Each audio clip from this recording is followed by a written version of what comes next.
Hey guys, Sandy here. Welcome to my new session of Talk It Out Thursdays, where we can talk about from relationships, ways to build a brand, make that money, how to start a business.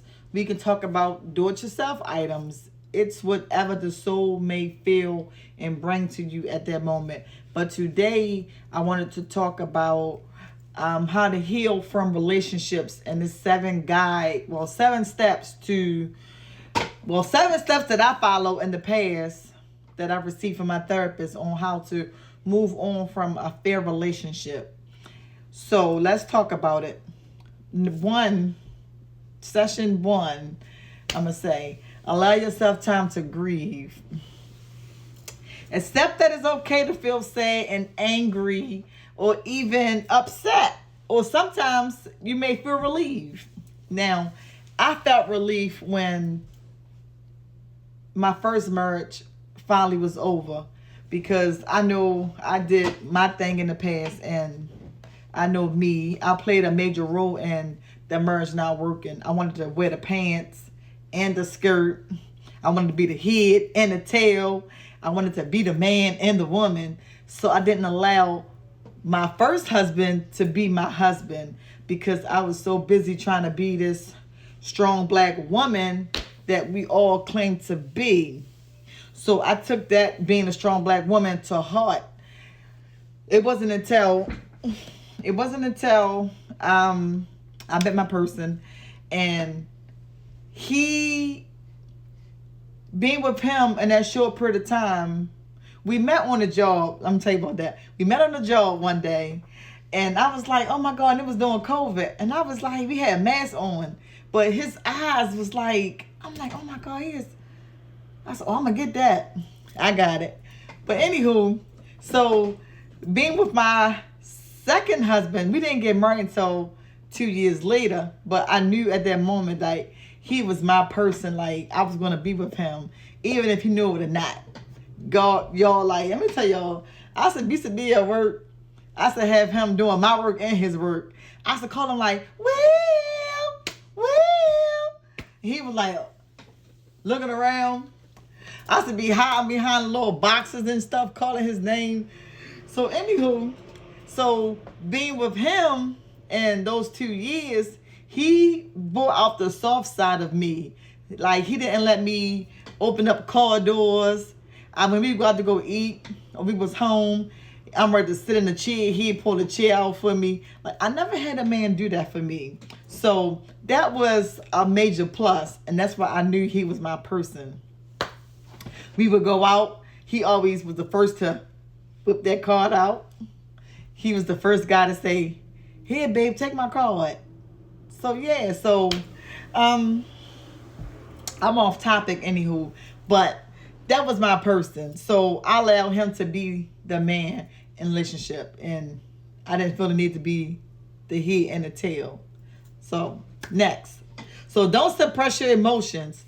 You can journal. You can write a journal about your grief or how you feeling about your failed relationship. Me, I don't do that. I just move on like if nothing happened, which is terrible because doing that, you will go through men like toilet tissue. I'm gonna say that. You'll run through men like nothing trying to get over the last man. So you gotta learn how to deal with those emotions. I learned the hard way. No, not the hard way. I just did what I did. So I didn't want to. You can talk to. It says talk to friends, but sometimes talking to certain friends, your business will get put out in the street. So I really don't. I really wouldn't say that. Like my go-to person is my cousin Felicia. Now Felicia is my cousin on my father's side. So me and her like sisters. Anything I got going on, she the first person I call. I have girlfriends I can talk to, but my cousin is my go-to person for everything. If it's my mother, my kids, anything, my job. You don't better quit this damn job. I call my cousin first and she's like, wow, what's going on, yo? So she had talked me out a lot of stuff because I have ADHD, which I was diagnosed with as an adult. So now that made a lot of sense too with my patients. So allow yourself time to cry. Like, I was never the one to cry. Like, I haven't cried since I was a teenager because I was always taught to not cry. Like, we teach our young boys as kids, crying is for sissies, crying is for girls. But I was the same way too, being brought up. We wasn't allowed to cry. We get beatings, but they say, shut up, stop crying. Like, it just whipped my tail. Like, how am I not cry? So, anywho, recognize that healing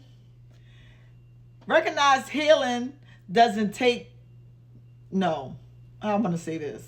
Recognize that healing requires more than a few days and weeks. Sometimes healing may take years to recover from, especially from a failed marriage or anything like that. So a lot of my stuff that I see now that I'm looking at, it doesn't make sense to me now. But it does says, realize that some days will be harder than others. And this is true. This is a major, major, major plus. Like this really is true. So with that being said, let's move on to number 2 because I'm going to do 2 per video. So you want to keep watching my videos, just hit that heart button and I'll be post the next videos. If I get to 100, I'll post the next one. Anywho, so number 2, cut off unhealthy ties at least for a while. This is what I had an issue with before. I didn't say before. I just experienced this with my husband now. Me and my husband, he didn't like the fact that I was still close to my first husband's sister, which is she a young girl. And I basically watched this little girl grow up, and that's like my little sister. I have a sister. I'm lying. I have a sister, we're not close. But my first husband's sister was like my little sister. Like, we had a relationship outside of my husband. So my husband now didn't like the fact that me and her were so close. So I had to decide if I wanted to keep this bond with her or my marriage. So I decided that my marriage was more important to me than a bond that I built years, which may sound messed up and cruel, but in order to have peace in my home, I decided to limit my time with her or communicate with her. Even though I didn't see her as much, it was just basically through Facebook communication. But my husband had an issue with that, so I choose to kind of end that chapter or whatever. My next one is limit or avoid contact, especially if it prevents you from moving on. Which it didn't affect me with her brother because she knew that her brother wasn't shit. I'm going to say that. But anywho, that's her brother in retrospect. But she never was the one who tried to say or push like, my brother asked about you. She didn't care about that. She knew I was with somebody else. She respected the fact that I moved on and got remarried. That was an issue between me and her. So I understand that part too. And it says, unfollow or mute their social media if seeing them triggers pain. That don't trigger pain for her either. So that may be true for some people, but not for me. And it said, avoid checking in on them or seeking closure that might not come. Now, I don't know if that pertains to family or the person you was just dealing with. So I'm kind of unclear on that. But for me, I didn't need closure. I had my closure when the hell he decided to not come home and been finding places to stay every night. So stay where you at. Now I got my person. You want to double back? Baby, it's not working. I got my man, William Ball. So yeah, so I'm married now and happy. But I did cut off family ties because his family still do love me and see me as their niece or whatever. So I just kind of stayed away just because I wanted to be in peace with my husband now. And even though his family not really feeling me besides his dad, but besides that, we are working on our marriage and moving forward. So I'm quite sure his family will get on board one of these days. If not, so be it.